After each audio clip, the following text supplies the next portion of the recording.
You need to watch this if your GMC Sierra key fob isn't responding. Don't get locked out, let's get you back on the road in minutes. Most of the time, a dead battery is the culprit. Grab a new key fob battery, usually a CR2232, and replace it. Still not working? Make sure you're close enough to the truck. Interference from other electronics or even heavy rain can block the signal. Try moving a bit closer and press the button again. If that fails, check for physical damage. Dropped your key fob lately? Cracks or water exposure can ruin the electronics inside.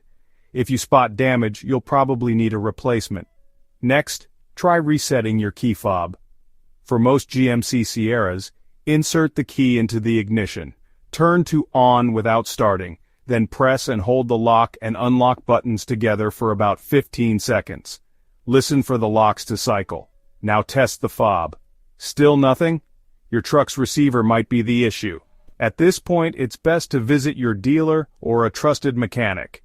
Don't worry, most key fob problems are simple to fix. Now you know what to check and you're ready to get back on the road, stress-free.